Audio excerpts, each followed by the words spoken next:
हमारे YouTube channel पर आप सभी को स्वागत है। अगर वीडियो अच्छी लगे तो सब्सक्राइब जरूर कीजिएगा।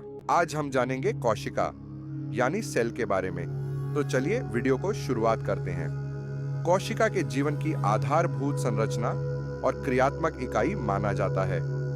कोशिका जीव द्रव से बनी एक रचना है जिसमें विभिन्न रासायनिक तत्व संयोजन कर यौगिक के रूप में उपस्थित रहते हैं।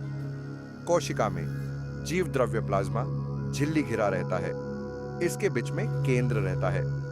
कोशिकाओं में विविधता, डाइवर्सिटी इन सेल्स, जीवों को कोशिकाओं के रूप में, आकार में और संख्याओं में काफी विभिन्नता रहती है। कोशिकाओं अलग अलग आकार की होती है। कुछ सूक्ष्म जीव सिर्फ एक कोशिका के बने होते हैं जिससे एक कोशिकीय कहते हैं, तथा कुछ जीव अनेक कोशिकाओं के बने होते हैं जिन्हें बहुकोशिकाओं कहते हैं। जैसे लगभग 50 किलोग्राम के मानव शरीर में 50 गुणा 1 करोड़ 15 लाख कोशिकाएं होती हैं। कोशिका की खोज, सेल डिस्कवरी, सर्वप्रथम 1665 में रॉबर्ट हुक नामक एक अंग्रेजी वैज्ञानिक ने माइक्रोस्कोप का निर्माण किया। हुक ने अपने बनाए माइक्रोस्कोप में कॉर्क की एक पतली सूक्ष्म भित्ति वाली मधुमक्खी की छत्ते जैसी कई कोठरियां देखी। इन कोठरियों ने रॉबर्ट हुक ने सेल का नाम दिया। बाद में अनेक वैज्ञानिकों ने अपनी खोज की। कोशिकाओं की संरचना, स्ट्रक्चर ऑफ सेल्स, कोशिका के अध्ययन के सुगमता की दृष्टि से 3 भागों में बांटा गया है। कोशिका झिल्ली, प्लाज्मा मेम्ब्रेन, कोशिका द्रव्य, साइटोप्लाज्मा, केंद्रक, न्यूक्लियस, कोशिका झिल्ली, प्लाज्मा मेम्ब्रेन। प्रत्येक कोशिका के सबसे बाहर चारों ओर एक बहुत पतली, मुलायम और झिल्ली लचीली झिल्ली होती है जिसे कोशिका झिल्ली कहते हैं। यह एक सीमित झिल्ली का कार्य करती है। यह कोशिका को एक निश्चित आकार बनाने में रखने में सहायता करती है तथा यांत्रिक सहायता प्रदान करती है। कोशिका भित्ति, सेल वॉल, पादक कोशिकाएं चारों ओर से एक मोटे और कड़ीडीडीचे आवरण द्वारा घिरी होती है। इस आवरण को कोशिका भित्ति कहते हैं। यह मुख्यतः सेल्यूलोज की बनी होती है। यह कोशिका का निश्चित रूप देकर सुरक्षा और सहारा प्रदान करती है और कोशिका को सूखने से बचाती है। 2. कोशिका द्रव्य, साइटोप्लाज्म। जीव द्रव्य का वह भाग जो कोशिका भित्ति और केंद्र के बीच होता है उसे कोशिका द्रव्य कहते हैं। कोशिका द्रव्य अनेक अकार्बनिक पदार्थों का बना होता है। यह गरहा, पारभासी और चिपचिपा पदार्थ है। इनमें अनेक रचना पाई जाती है। नोट: सेल्यूलोज एक जटिल पदार्थ है जो कोशिकाओं का संरचना दृढ़ता प्रदान करता है। कोशिका द्रव्य में पाई जाने वाली रचना, साइटोप्लाज्मिक स्ट्रक्चर, अंत, प्रद्रवी जालिका, endoplasmic reticulum.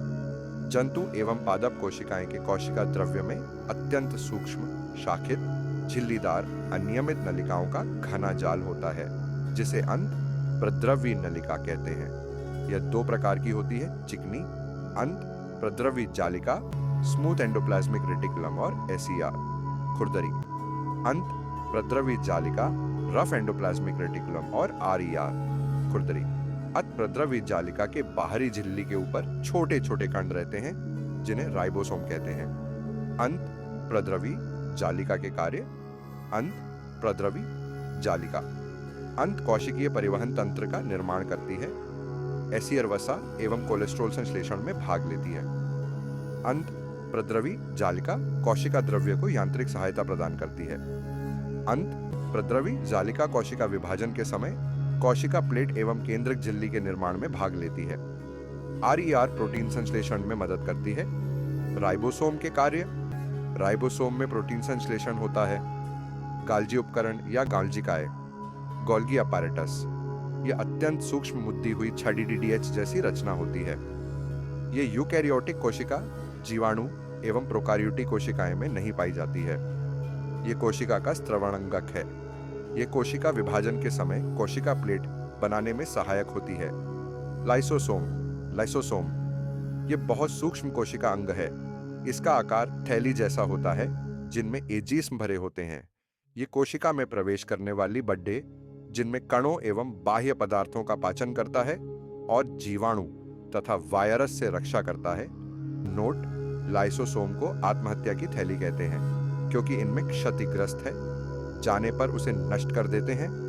Mitochondria, mitochondria, mitochondria कोशिका द्रव्य में पाई जाने वाली बहुत महत्वपूर्ण रचना है जो कोशिका द्रव्य में बिखरी हुई होती है।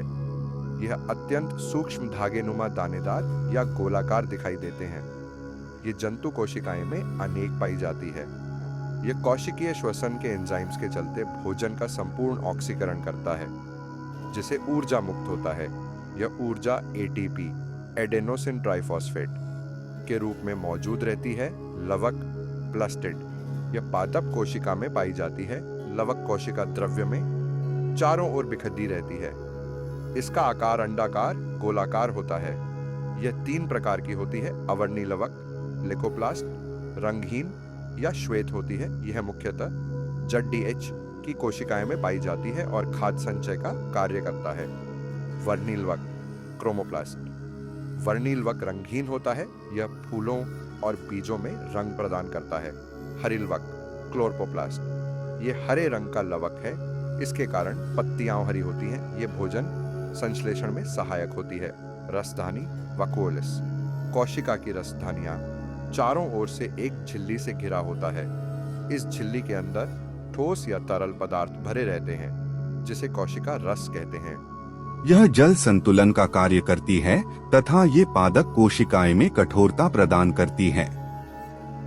तारककाय कॉन्ट्रोसोम, यह बेलन जैसी रचना है। यह केंद्रक के पास मौजूद रहती है। यह कोशिका विभाजन में सहायता करता है। यह कोशिका का प्रचलन अंगक है। माइक्रोट्यूब्यूल्स, माइक्रोट्यूब्यूल्स ये छोटी छोटी नलिकाएं जैसी होती है जो कोशिका द्रव्य में पाई जाती है। ये कोशिका विभाजन के समय स्पिंडल, सेंट्रियोल, सिलिया के निर्माण में भाग लेती है। 3 केंद्रक, न्यूक्लियस, कोशिका द्रव्य के बीच एक बड़ी गोल गाढ़ी संरचना पाई जाती है जिसे केंद्रक कहते हैं। सभी जीवित कोशिकाओं में केंद्रक मौजूद रहता है। इसके चारों ओर दोहरे परत की एक झिल्ली रहती है जिसे केंद्रक झिल्ली या केंद्रक कला कहते हैं। इसमें अनेक केंद्रक छिद्र रहते हैं। इन छिद्रों के द्वारा केंद्रक द्रव्य एवं कोशिका द्रव्य के बीच पदार्थों का आदान प्रदान होता है। केंद्रक की संरचना को अध्ययन के दृष्टि से 3 भागों में बांटा गया है। केंद्रक झिल्ली, न्यूक्लियर मेम्ब्रेन, केंद्रक द्रव्य, न्यूक्लियोप्लाज्म, केंद्रिका, न्यूक्लियस। केंद्रक झिल्ली, न्यूक्लियर मेम्ब्रेन केंद्रक के चारों और एक दोहरी परत वाली झिल्ली होती है जिसे केंद्रक झिल्ली कहते हैं। केंद्रक झिल्ली केंद्रक द्रव्य की निश्चित आकृति रखती है। इस झिल्ली में अनेक केंद्रक छिद्र रहते हैं जिसके द्वारा केंद्रक द्रव्य और कोशिका द्रव्य के बीच पदार्थों का आदान प्रदान होता है। केंद्रक द्रव्य, न्यूक्लियोप्लाज्म, केंद्रक के अंदर गाढ़ा अर्धतरल द्रव्य भरा रहता है जिसे केंद्रक द्रव्य कहते हैं। केंद्रिका, न्यूक्लियस, केंद्रक के अंदर केंद्रक द्रव्य में एक छोटी अंडाकार रचना होती है जिसे केंद्रिका कहते हैं। यह कोशिका विभाजन के समय सहायता करती है तथा RNA का संश्लेषण करती है। गुणसूत्र, क्रोमोप्लास्ट, कोशिका के केंद्रक में लंबी तथा अत्यधिक कुंडलित धागे के रूप में एक रचना पाई जाती है जिसे गुणसूत्र कहते हैं। प्रत्येक गुणसूत्र के 3 भाग होते हैं। पेलिकल, पेलिकल, यह गुणसूत्र का सबसे छोटी बाहरी भाग होता है। ये मैट्रिक्स को घेरे होते हैं। मैट्रिक्स, मैट्रिक्स गुणसूत्र में जालीदार रचना होती है जिसे मैट्रिक्स कहते हैं। मैट्रिक्स में 2 समांतर कुंडलित धाग से समान रचना होती है जिसे अर्ध गुणसूत्र कहते हैं। क्रोमैटिड्स, क्रोमैटिड्स गुणसूत्र में एक लंबी टेढ़ी मेढ़ी रचना होती है जिसे क्रोमैटिड्स कहते हैं। क्रोमैटिड्स में 2 या 2 से अधिक महीन कुंडलित धागे के समान रचना होती है जिसे क्रोमैनिमेटा कहते हैं। मानव शरीर में 46 गुणसूत्र रहते हैं। मकई के पौधे में 20 गुणसूत्र रहते हैं। टमाटर में पौधे में 24 गुणसूत्र रहते हैं। आलू के पौधे में 48 गुणसूत्र रहते हैं। मेढक में 64 गुणसूत्र रहते हैं। प्रोकैरियोटिक कोशिकाएं, प्रोकैरियोटिक सेल्स, यह आद्य कोशिका है। इसका आकार छोटा होता है। इन कोशिकाओं में केंद्रक नहीं पाया जाता है। इनमें एक गुणसूत्र पाया जाता है। हरिलवक, माइटोकॉन्ड्रिया, गाल्जी काय, अंत प्रद्रवीय जालिका नहीं पाए जाते हैं। इनके कोशिकाओं का विभाजन विखंडन या मुकुलन द्वारा होता है। यूकैरियोटिक कोशिका, यूकैरियोटिक सेल, यह विकसित कोशिका है तथा इसका आकार बड़ा होता है। इसमें केंद्रक उपस्थित रहते हैं। इसमें अनेक क्रोमोसोम पाया जाता है। यूकैरियोटिक कोशिका में सिर्फ पादप में ही क्लोरोप्लास्ट पाए जाते हैं। इसमें कोशिका का विभाजन माइटोसिस या मियासिस द्वारा होता है। पदार्थों का परिवहन, ट्रांसपोर्टेशन ऑफ मटेरियल्स, उपयोगी पदार्थ का उनके मूल स्रोतों से शरीर के प्रत्येक कोशिका तक पहुंचाने तथा अनुपयोगी और हानिकारक पदार्थों को कोशिकाओं से निकालकर गंतव्य स्थान तक पहुंचाने की प्रक्रिया को कोशिकाओं से पदार्थ का परिवहन कहते हैं। विसरण, डिफ्यूजन, गैस, द्रव तथा विलेय के अणुओं की अधिक सांद्रता के क्षेत्र से कम सांद्रता के क्षेत्र की ओर होने वाली गति को विसरण कहते हैं। परासरण, ऑस्मोसिस, जल या विलायक का अर्धपारगमय या चयनात्मक पारगमय झिल्ली द्वारा होने वाले विसरण को परासरण कहते हैं। अगर वीडियो अच्छी लगी हो तो सब्सक्राइब जरूर करें। धन्यवाद।